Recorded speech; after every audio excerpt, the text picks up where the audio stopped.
Salut tout le monde! Aujourd'hui on se retrouve pour une vidéo sur les théories comme vous les aimez. Mais cette fois on va se consacrer entièrement sur l'univers des Dreamcatcher qui est empli de théories liées les unes aux autres et nous allons voir tout ça aujourd'hui. Comme je l'ai fait avec les MV théories en vous expliquant au fur et à mesure et en vous montrant en même temps avec les extraits et les photos.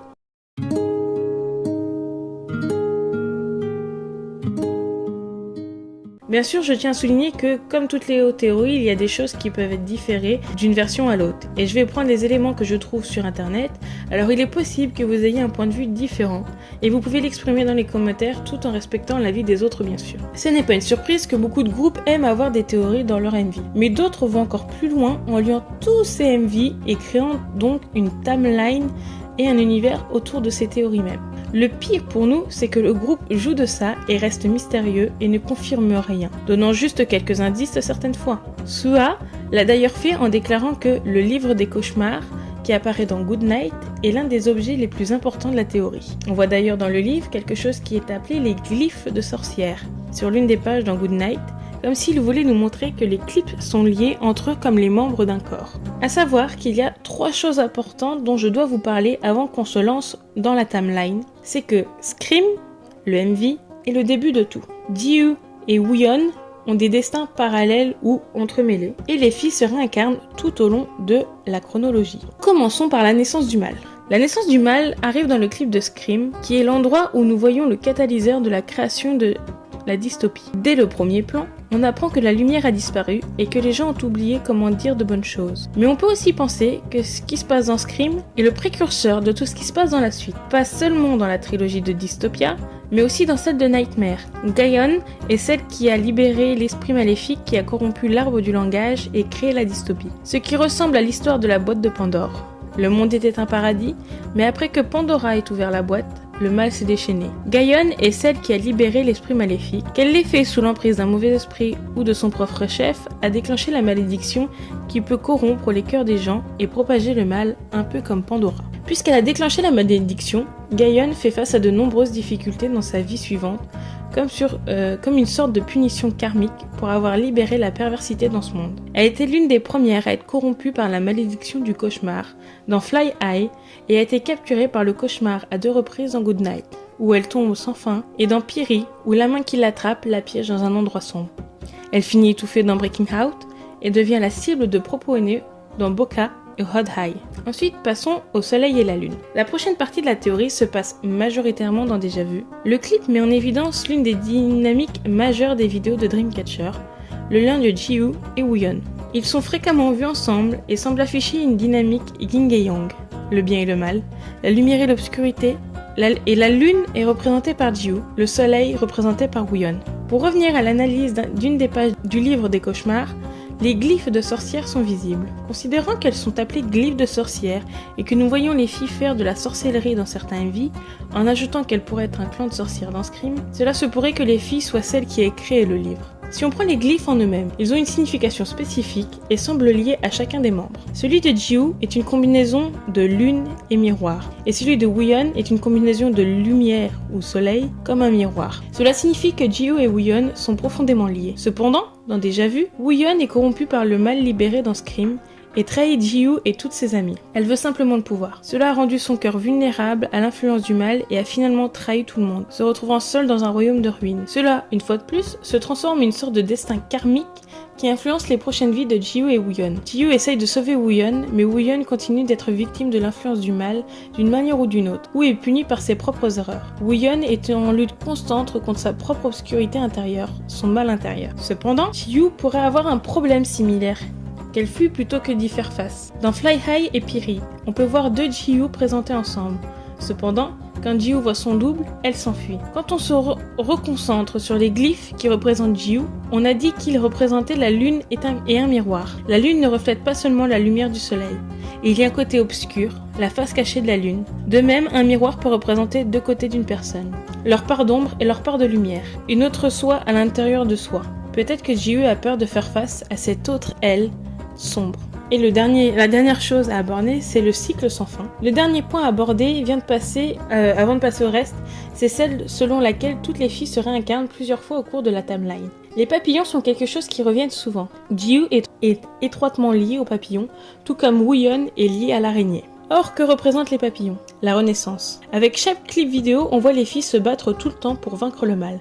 Qu'il s'agisse de cauchemars, d'un monde dystopique, les filles sont piégées dans un cycle sans fin de souffrance à cause du mal qui s'est échappé dans le monde. Maintenant que les choses à expliquer ont été expliquées, que les bases sont posées, parlons de cette timeline depuis le début pour vous expliquer cet univers. Comme je vous l'ai dit, tout commence avec Scream. Le monde est une utopie, pleine de lumière et de bonté. Ce monde est protégé par un groupe de déesses qui partagent un lien profond avec un arbre appelé l'arbre du langage. Quand les gens disent de bonnes choses, l'arbre porte des fruits blancs.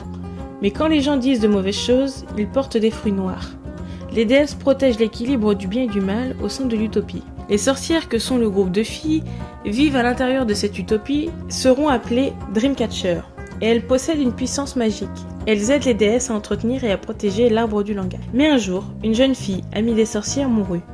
Laissée dans un état vulnérable en raison de sa tristesse, l'une des sorcières, qui n'est autre que Gaïon, a entendu une voix l'appeler depuis l'arbre.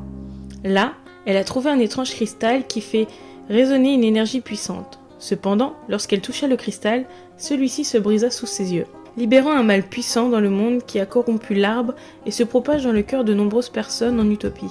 La lumière a disparu et les gens ont oublié comment dire de bonnes choses, ce qui a amené l'arbre à porter de plus en plus de fruits noirs. Les sorcières ont tenté de lutter contre le mal qui se propageait, mais elles ont finalement été consumées par le mal et elles ont été séparées. Désormais, les âmes de sorcières deviennent maudites, car un mal intérieur naît en chacune d'elles. Ensuite, dans Déjà Vu, des années plus tard, dans un autre royaume, un groupe de 7 amies organise un dîner. Cependant, à l'intérieur de l'une d'elles pousse le fruit du mal. Wooyeon a un désir égoïste de pouvoir. Même si elle doit trahir ses amis, elle veut obtenir le pouvoir. Elle va donc tuer tout le monde, dont Jiu, la princesse, et a pris sa place sur le trône. Elle a trahi toutes ses amies et s'est retrouvée seule, hantée par les souvenirs de sa plus grosse erreur. Dans Fly High, le temps passe et la connaissance de la magie, des sorcières et des malédictions se fait oublier depuis longtemps dans la mémoire humaine. 7 camarades d'école vivent ensemble dans un manoir-internat et passent leur journée ensemble en paix. Un jour, l'une d'elles, Jiu, trouve une araignée alors que tout le monde est dehors. Elle ressent un lien fort, un sentiment de protection. Cependant, une de ses amies, Wooyeon, tue l'araignée pour s'amuser. La mort de l'araignée provoque la libération d'une malédiction qui s'abat sur les filles une à une. La malédiction fait ressortir le mal intérieur de chaque fille et les corrompt lentement en se nourrissant de leurs peurs les plus profondes. Pour empêcher la malédiction de s'échapper du monde, Jiu a verrouillé les portes du manoir avec l'aide de Sion, soit trouve le livre des cauchemars, écrit par un groupe de sorcières d'autrefois, les Dreamcatchers. Avec Chase Me et Good Night, nous sommes au temps d'aujourd'hui. Jiu et ses amis sont devenus des cauchemars, piégés dans un autre plan de la réalité. Dans ce monde, ils sont comme des fantômes et ne peuvent interagir avec les gens qui hantent leurs rêves. Un jour, un jeune homme commence à enquêter sur les filles et tente de les capturer. C'est un chasseur de fantômes. Il trouve un livre plein de textes et d'images étranges. C'est le livre des cauchemars, trouvé par Sua. À l'aide du livre, il piège 2 des filles dans leurs pires cauchemars et en poursuit 2 autres. 3 des filles parviennent à récupérer le livre et à les libérer leurs amis, piégeant l'homme dans le monde cauchemardesque afin qu'il puisse revenir à la réalité. Ce faisant, cependant, ils perdent le livre des cauchemars qu'ils ne retrouveront jamais. Dans You and Me, les filles continuent leur journée paisible ensemble dans un studio de photographie. Cependant, il y a encore des restes de mal en elles, comme on le voit avec Sion qui brûle une photo. Ensuite, Wooyeon voit une femme qui se transforme en araignée et l'attaque. Elle est la reine des araignées et elle s'est vengée de Wooyeon qui a tué l'araignée censée protéger les filles de la malédiction du cauchemar. Maintenant, l'âme de Wooyeon est à nouveau piégée dans le monde des rêves. Jiu et ses amis effectuent un rituel pour tenter de la sauver, mais sans succès. Wooyeon reste dans un profond sommeil, coincé à nouveau dans le royaume des cauchemars.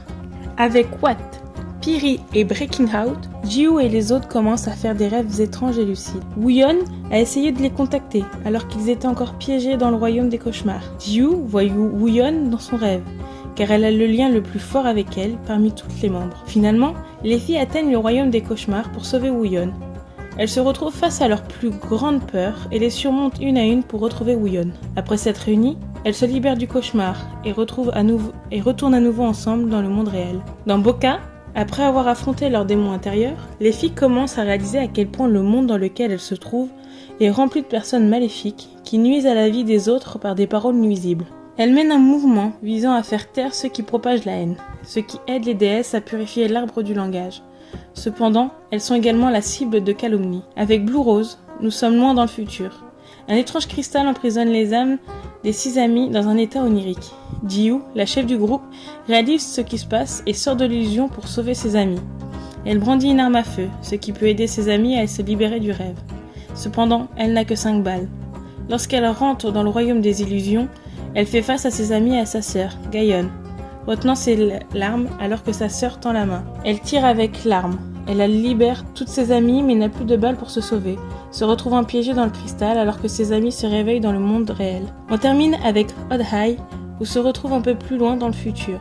La technologie a pris le contrôle de la vie de chacun. Les problèmes de la technologie et des médias sociaux entraînent une propagation plus rapide de la haine et du mal à travers le monde, corrompant encore plus l'arbre du langage que jamais auparavant. Les déesses regardent s'évanouir leurs espoirs de trouver leur paradis, leur utopie. Parce qu'au final, les Dreamcatchers qui ont vaincu beaucoup de difficultés n'ont jamais pu trouver l'utopie dont ils rêvaient autrefois. Voilà ce qui conclut cette vidéo sur l'univers des Dreamcatchers. J'espère que ce type de vidéo et cette vidéo vous aura plu, parce que j'aime vraiment faire ce genre de vidéo. Vraiment se concentrer sur tout l'univers, c'est quelque chose de très très intéressant. Et j'espère que ça vous a plu, parce qu'il faut quand même exposer pas mal de choses pour que ce soit compréhensible, mais j'espère que cette vidéo vous plaira quand même, car c'est pas mal de travail et de montage. Et n'hésitez pas à me dire si cela vous a plu dans les commentaires, n'hésitez pas non plus à vous abonner dans tous les cas. Je vous souhaite une bonne journée, une bonne soirée en fonction de l'heure à laquelle vous regardez cette vidéo, et surtout, prenez soin de vous.